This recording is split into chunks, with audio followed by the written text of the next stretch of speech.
So ARI is otherwise known as Accessible Resources for Independence. We are what's known as a Center for Independent Living. Basically what that means is we are a disability resource and advocacy organization. Our organization is run by people with disabilities for people with disabilities. And we provide many different services to help people live an independent life. One of the things that we noticed was a gap in the community was housing. So we know that we have a lot of housing, but housing for people with disabilities, particularly people who rely on Social Security for their income, it's unattainable, especially in Howard County. So we had an idea, but we weren't quite sure how to implement it, how to plan it, how to do it. Also, being a small nonprofit, we're not sure we even had the capacity to get done what we needed to do to even roll out the idea. So we had applied to be part of the Leadership Howard County Community Impact Projects, and we were thrilled when we were selected as one of the groups because we had this phenomenal group of established leaders in our community who were able to think about things that I hadn't thought about, that our staff hadn't thought about, and find new ways to do what we were hoping would be the result of the project. So we have, the group has worked very hard on helping us develop roommate matching, room sharing, home sharing, whatever you want to call it, platform, so that we can match people up who need housing and who can't afford to just go out and get an apartment up with other people who might need housing, or people who have a house who have a room that they want to rent out. And that way we're able to think a little bit more creatively about solutions to the lack of housing. So we're very excited. We've had a great experience with Leadership Howard County. I would recommend it to anyone, and I think that for us it's really been great to be able to work with such a competent group of people, and I hope that I can think of another great project so they can help us again. So thank you.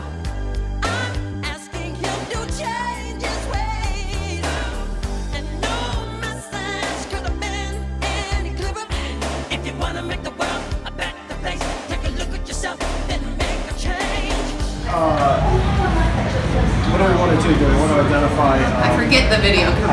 Y'all don't really. Yeah. Do we want to identify just like how do you want to do this? Going through like just two applications and just identifying the ones that are critical. So two. Employment history list. I think those are all kind of like tools. Yeah, we just gave two. What about the sources of income, such as unemployment benefits and security? But isn't from this point of view, I think that's just more important. Because you need to know if they're going to be able to afford to do that. Well, if you have this, then no, you don't need this. Because you do have the income. Yeah, what's the big deal? Is that a thing where you have to ask that? Yeah, it's a thing. Okay.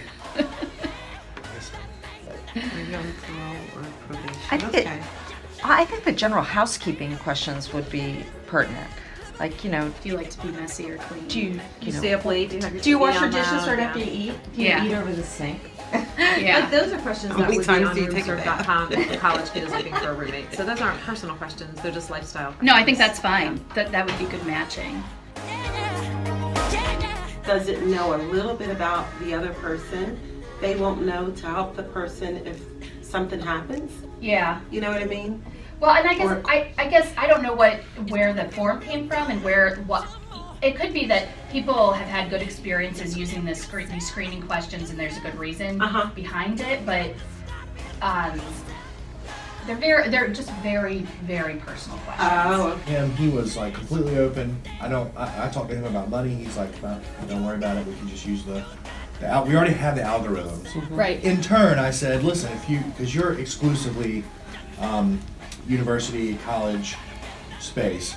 We're in the DC metro area. I can introduce you into the nonprofit world, and I don't know what that means for you, but basically a back scratch for each other in lieu of him doing this sort of for free. Last time I talked to him, completely open. We just got to put together this stuff and make it go. Oh, that's so wonderful. Yeah. So he's there.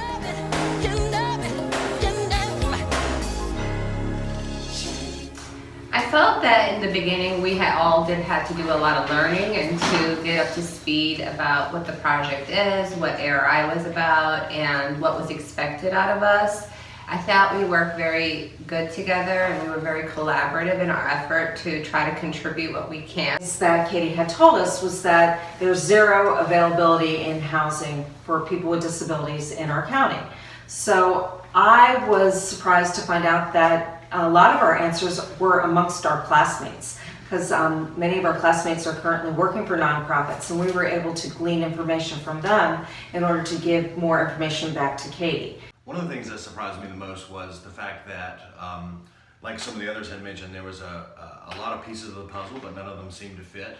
And it seemed like our job was to sort of make those pieces of the puzzle fit. We were tasked with putting together the application process for the prospective residents and the prospective providers of room sharing, and putting together some language for their contracts to make sure that there was liability waivers, and just making sure that the people that were coming on board either from the provider side or the living side had a correct application that could be plugged into their system. And we were trying to put together a database in some form for Katie and ARI.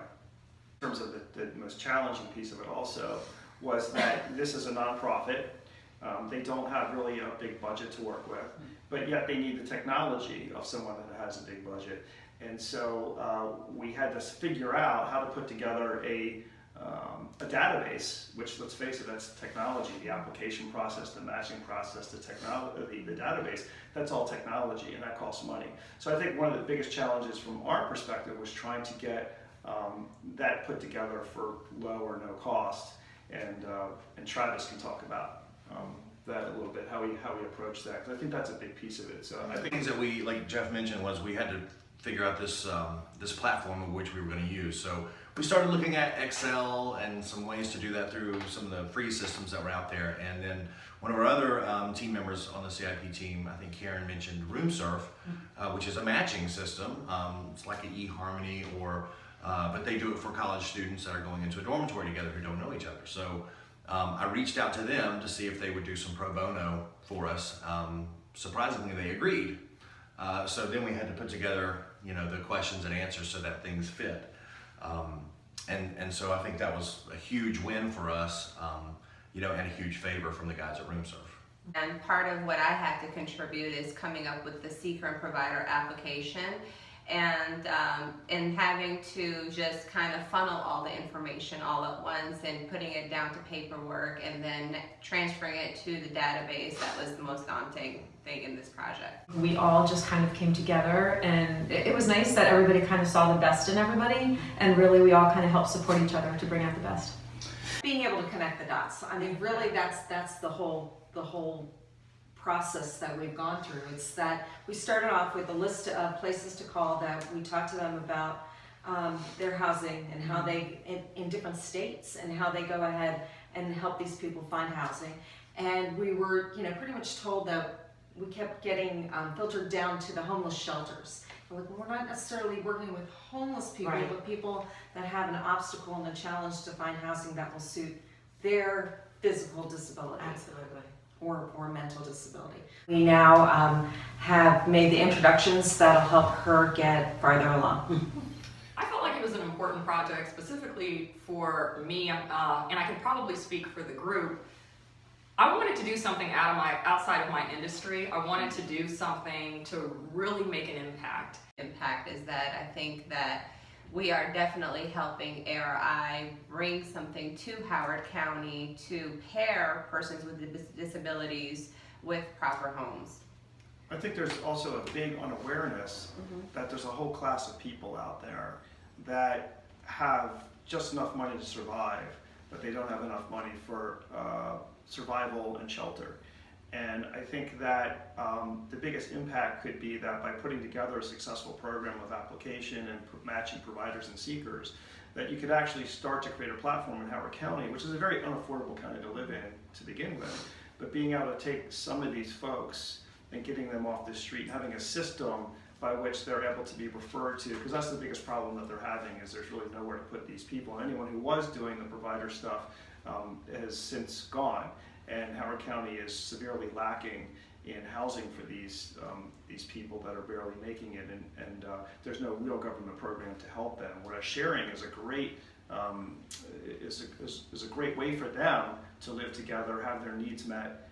But I think that would be the biggest impact. If we can know that we helped with getting some people some housing, that's like real time, boots on the ground, seeing the impact of our work. That to me would be the biggest impact, and I would have the most satisfaction from that. I have a disabled person in my family.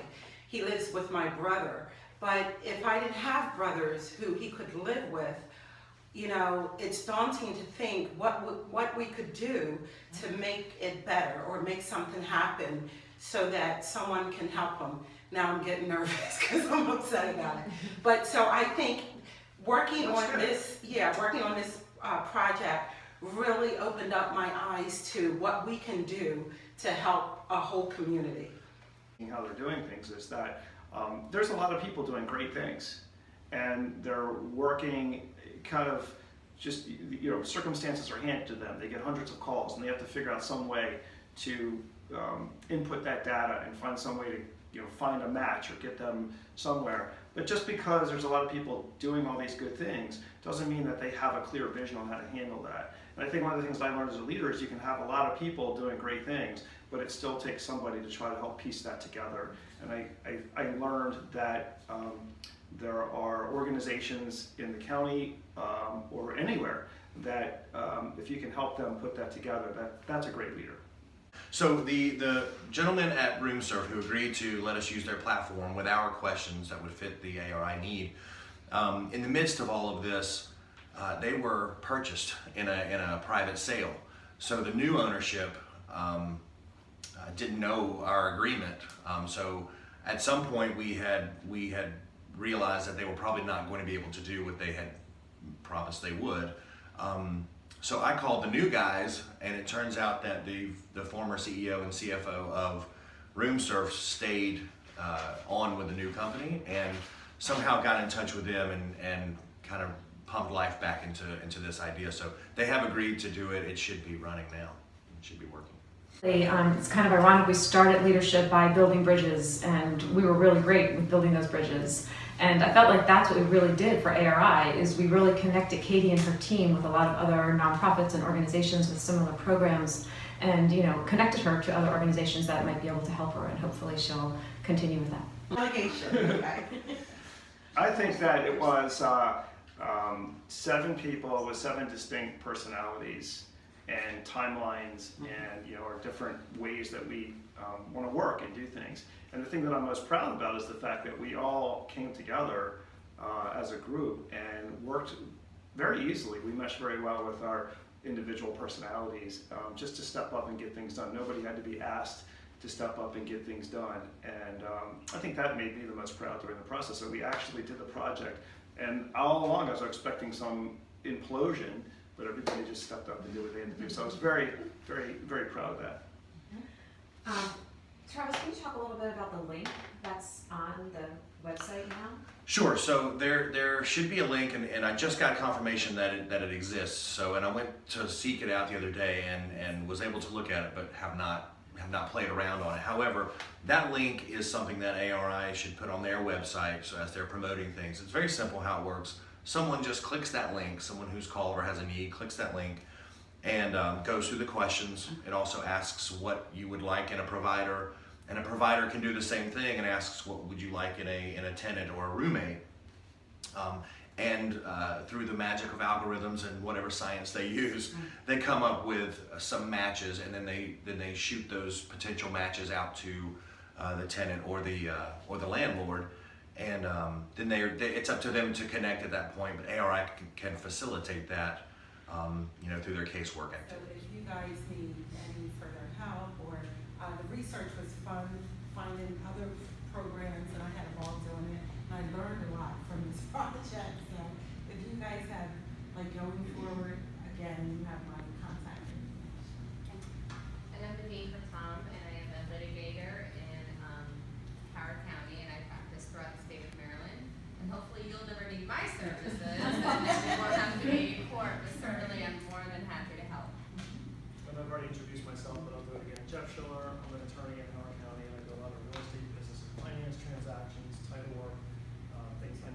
so it helps create efficiency, and that's a good thing. And I'm thinking for the Autism Society, I can, we could put the link up to, or link to you or something, and share because this is such a huge issue. I can't even begin to tell you what you guys found out. Yeah, the advantages of being part of Leadership Howard County is that we were able to see the different resources within the county. And on one of the excursions we took, we were able to go visit a property in Ellicott City next to the Roger Carter Rec Center called Burgess Mill. Are you familiar with that? Just saw them a couple weeks ago, and they said they had lots of availability. And they're beautiful apartments. Now they do have stairs, so if it's somebody who has a disability where they can't climb the stairs, and that's not going to work. But for others, maybe this would be a solution. I mean, it was less than $700 for a studio apartment, brand new. And it includes the free facility, the use of the Roger Carter Rec Center, and